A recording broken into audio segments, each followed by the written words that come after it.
everybody, I'm Josh Kendall. This is my colleague David Cloninger. We're here with the first of 5 parts of the GoGamecocks.com college football preview, where we'll break down every aspect of South Carolina's upcoming football season, which begins not too far away, August 29th against North Carolina in Williams-Brice Stadium. We'll start with the offense, which, David, starts with the quarterbacks. We've heard a lot about what kind of rotation there's going to be. We hear more and more maybe there won't be a true rotation. What do you think of the quarterbacks? Well, it's one of those things, Josh. Coach Steve Spurrier said it all along. He's going to give both guys, Connor Shaw and Dylan Thompson, a chance to play. I really think that Connor Shaw will not only start every game, but he'll be the guy that plays the majority of the snaps. Right. Dylan Thompson definitely deserves a look. It's just I don't think Steve Spurrier will ever be comfortable benching a guy that's out there doing the job well, winning games, and really getting to a good flow with the offense. And he'll be the guy leading the charge. Hard to argue with 17 and 3 as a starter with those 3 losses coming to top 10 teams on the road. Go behind those guys to running back. Marcus Lattimore is gone. It is something that unfortunately you had a chance to practice for the last 2 years when he was injured. Both of those years, South Carolina was 9-1, so they feel pretty good about moving forward without Marcus, I think, at least from an on-the-field production standpoint. The guys are Mike Davis and Brandon Wilds. For my money, both good, could be really good SEC backs, every down backs, and not a ton of difference between them. Does Mike Davis, take the first snap? It looks that way, but that could change between now and the season opener, and it could change every week of the season, I think. The guy that I'm interested in seeing is Sean Carson. I don't think he's an every down back, but I think there's an important place for him in this backfield. I think he's a guy who can catch a screen pass and really hurt you. I think he's a guy who's got home run ability. I think they will find places to get him on the field and get him the ball.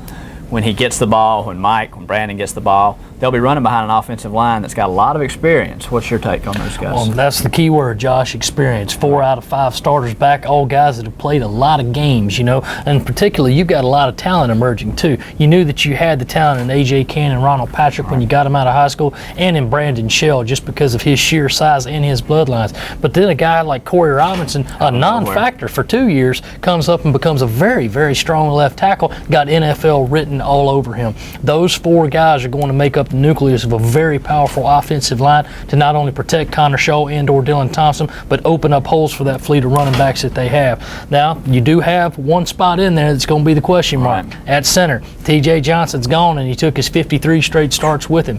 Redshirt freshman Cody Waldrop is getting the nod. Sean Elliott, very, very confident in this young man. But it's one of those things, Josh, if he goes out there the first series against North Carolina and rifles 120 yards over Connor Shaw's head, what's going to happen then? Cody Waldrop has the job right now. Clayton Stadnick is behind him, both redshirt freshmen. Those guys don't work out. Who do you turn to?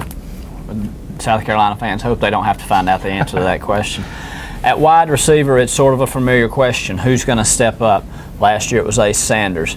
This year, Bruce Ellington, although he did plenty of good stuff last year, can he take it another step and be a true sort of #1 elite wide receiver? Does a guy like Nick Jones fill in? At what point does Shaq Rowland become the Shaq Rowland they expected when they recruited him out of Lexington High School down the road, a 4-star recruit, kind of the marquee guy in that class? Has got just some phenomenal athletic ability, really gifted guy, got great body control, has shown great hands, or at least did in high school. But last year it just didn't translate to the field. He's got to get it out there and do it. One of my favorite Jim Donnan sayings was when the band is playing. Shaq's got to do it when the band is playing. But there are other guys out there. There's Quentin Smith. There's Jody Fuller, who has caught my eye this camp, and a guy who they redshirted last year but could make an impact. There are a lot of guys out there. It's just a question of if somebody will step up, and second, who will it be? And they need that. If you can't find a guy that you love in that wide receiver core that can really help you, you can always fall back on those tight ends, though, and they're pretty good. That's one thing, Josh. Even if they don't have a great, fleet of wide receivers or a go-to wide receiver, they can run a 2 tight end set and still probably be better than anybody in the league. Right. These 2 tight ends, I have no fear of saying it, are the best tandem in the SEC, maybe in the country. Between Busta Anderson, who basically doesn't catch anything but touchdowns and always gets open, and Jarrell Adams, who, if you were going to say NFL tight end, would have his picture next to it in the dictionary.